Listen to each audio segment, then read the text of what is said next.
Welcome back to the kitchen at Andersen Acres. We're here today to make something that my father made for me when I was a kid. Now, my father is Danish, born and raised. He was born in Denmark, and they would make this all the time. We called them Æbleskiver or Æbleskiver. There's a couple of different pronunciations. People call them a couple of different things. These are basically, think of them like pancakes, but like donut holes. I'll show you. So what we're going to do, these are fun, easy to make, but you need the right equipment. So the first thing you need is a decent mixer. It doesn't have to be a perfect mixer. It doesn't really matter that much as long as it'll whip up some egg whites. So what we have 4 egg whites in a bowl. Okay. The egg yolks are in this bowl. You need 2 bowls. And what we're going to do is I'm going to whip these up until they're nice and soft and fluffy. That'll take a few minutes. While I'm doing that, I am going to mute the sound because this is really annoying. And we're going to have this other bowl here. Okay? So what we're going to end up doing with these bowls is we're going to end up, this one will be whirring along doing its thing, and we will put ingredients into that one. What ingredients go into this one will appear on your screen because I'm going to mute the sound and we're going to listen to some music and we're going to let that whip up, let these guys whip up and add ingredients to this bowl. Then we will resume in real time and talk about what to do next. So watch your screen or check the description for ingredients and you'll kind of see what we're going to do. So first let's drop this. I'm going to get this started. You'll notice the sound mutes immediately. We will ignore that while it whips up. Focus on this bowl. All right, here we go.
Okay, you want to test your egg whites, and that's what they should look like, a nice stiff peak, okay? So what we're going to do, set these egg whites aside, okay? Set those egg whites aside. Pop this guy on the mixer, that's why you need 2 bowls. Pop that back in, okay? What we're going to do is we're just going to mix this a little bit just to get those egg yolks beaten up a little.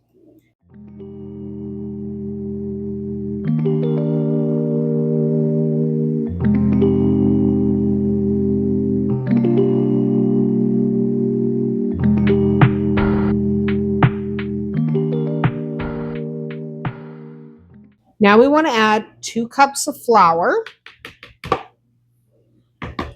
Of course, dumping it on the counter is a requirement because if you don't dump your flour on the counter, are you even trying? So now we're just going to whip that together just a little bit.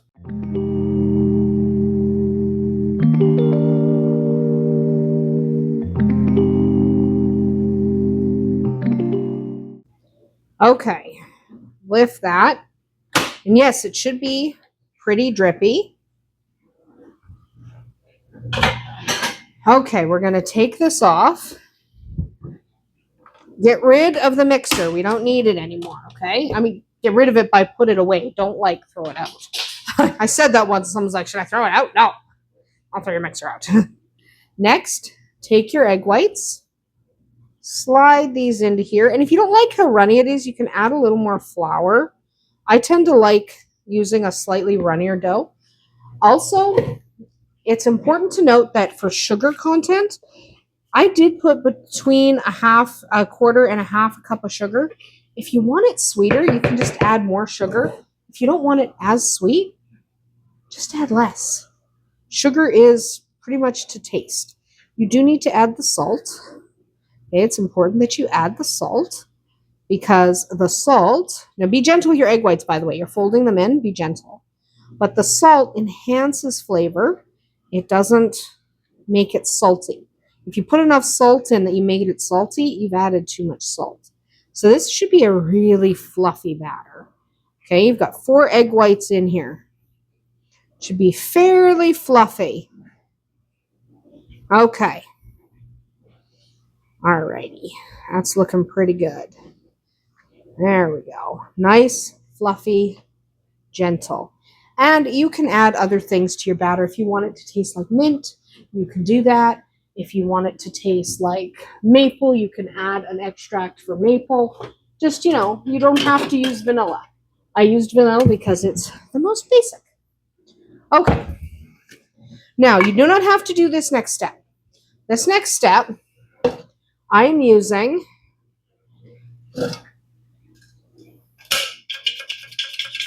okay. What happens is you put the batter in, pull that back, batter comes out the bottom. Mine's fairly old, a little marked up, but it's still good. And what we're going to do is we're just going to pour this into there. Okay. My bowl has a little crack in it, but that is okay. Okay. Let's just not make a mess or strive not to make a mess. So we try not to make a mess. Okay. Now we need to get, before I become a complete idiot and end up dumping batter all over the table, grab yourself a little tiny plate, sit that on there. You don't have to do this. You could use a spoon to do the next part, but I'm just protecting my counter by doing that. Now, remember when I said you needed some special equipment? Well, you do. So I have to get this out of the cupboard, and I should have done this before I started filming, but I didn't. So, it is what it is. Let me just pull this out. There we go. And, okay, there we go. Okay, so I will put this down so you can see it in a second, but you need something to make these. So these are basically like donut holes, okay? But they're made with what amounts to a pancake batter. So what you need is something where you can make them. I'm using an electric one, okay? This is electric. We call them Æbleskiver makers, but they're called a lot of different things. You essentially need these divots. See the size of my hand, my 3 fingers? That's about the size that you're looking for. So a little bigger than poached egg, but not by a ton. So this one, I'm using an electric one. You can also use a cast iron one. We have a cast iron one, and I do like the cast iron one. This one's way more convenient. I'm going to be honest. This is way more convenient. So we're just going to let that heat up. I'm going to put my batter here. I'm going to grab my butter, because you do need your butter. Definitely need butter. I'm just closing all my cupboards because for some reason I left them all open, which is, brilliant. Okay, I've got my butter back here. I mean, you know what butter looks like. I don't have to show you butter. Butter. Okay, so we're going to wait for this to heat up. And we're also going to get a plate or a bowl or whatever you want to put your Æbleskivers on.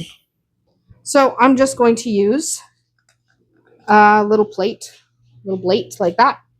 I'll put that off camera so we have some space here. Just rotate this a little bit so you can see better. Okay, next thing I need, again, I said you needed some special equipment. Okay, this is not really a special piece of equipment. Most of us have these. A fork, big one, like this, big end fork, okay? You're gonna need that, that's for turning. Now, we're just going to not do anything for a minute here, okay? We'll come back when this is done heating up. In my case, this little light goes off when it's heated up. So we'll be right back. I'm just gonna wait for that to heat up because this is one of those things where I know in last week's video with the crepes or the Danish pancakes, I was really impatient and just started making them. And so the first couple are kind of bleh. But in this case, I don't want that to happen. So I'm literally just gonna wait for this to finish heating up. We'll be right back. Okay, we're heated up. We're gonna take our butter. Okay, we're just going to move it from spot to spot. Okay, we're just going to move it from spot to spot. And then we're going to take this, fill each little crevice to the top, don't overflow.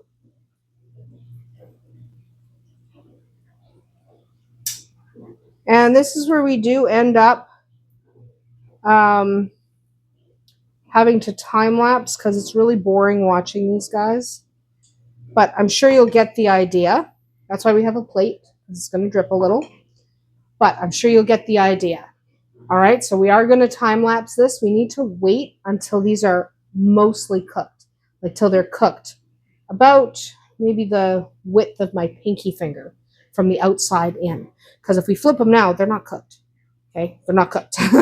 we have to flip them, but we can't do that yet.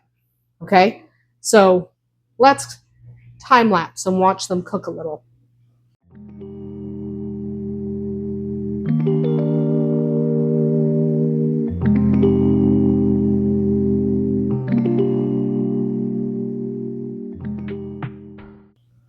Okay, it only takes a couple minutes. You're going to note that some of them start flipping themselves. So what you do is you take your fork, jam it in, turn, okay, turn and tuck. All right, that's what you do. You grab it, turn. I didn't turn that one enough, but whatever, it's fine. That one I should have turned more. Turn and tuck, okay? I'm not doing very well at this, mostly because right next to me, I have this thing in the way. I have this in the way. This is in my way. So I'm having trouble getting the angle right, but you can see the idea. And you just flip. Basically dump. You shouldn't make a mess, but I am making a mess today because my arm's in a bad spot. So these ones won't be perfectly round because I screwed up that first flip. Mostly because this is in my way. Usually I come at them from this angle and it's a little easier, but I had that sitting there for no good reason. All right, now you wait until they are truly cooked because you don't want them not being cooked. I'm just going to move this out of my way. Put my dish over here. Move this guy a little more to the side. So then basically what you're doing is you're waiting for it to finish cooking. So we're going to time lapse again.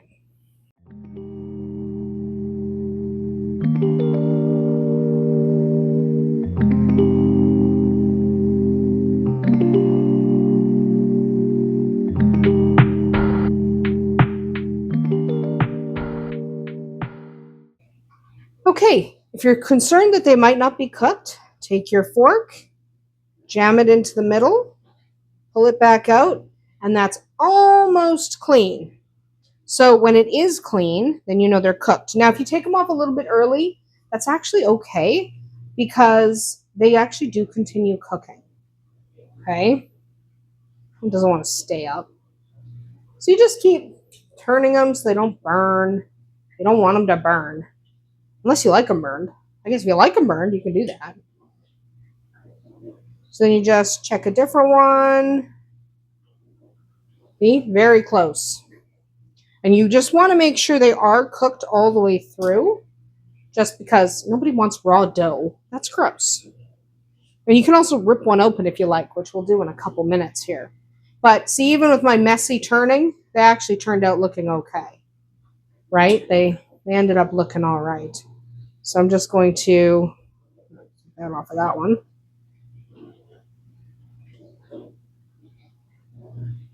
Yeah, see, when it comes out with crumbs instead of smears, then you're getting pretty good, which is what you want. You want crumbs instead of smears, right? Your knife might not come out entirely clean, and that's okay. So let's see if we can see. It comes out with a few crumbs, but it's not actually smeared. And if you want to open one up to see if they're cooked in the middle, you just pull it open like so, right? Not gooey, you're good. Now, obviously, I eat the ones that I pull open, but every once in a while it's nice to actually check. So we're gonna get those off of there and do another batch. These are not difficult to make. These are not difficult to make. The flipping takes a little practice. Like my dad's been flipping them for 50 years, so he's really good at it. I've only been flipping them for 30 years, so I'm not quite as good. Don't overfill your guys. Like that one might be a little overfilled, but that's okay. Oops, that one's definitely overfilled. Don't overfill. Don't do that. Sometimes I get a little squeeze happy. There we go. Sometimes I get a little squeeze happy. All right, let's time lapse again.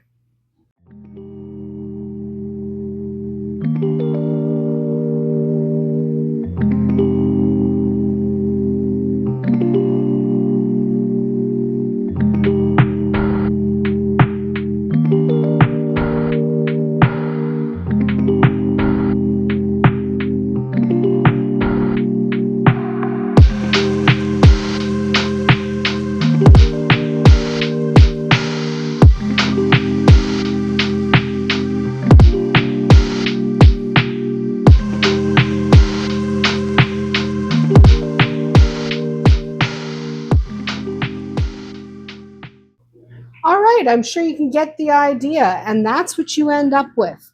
These guys, they're delicious, they're fun to eat.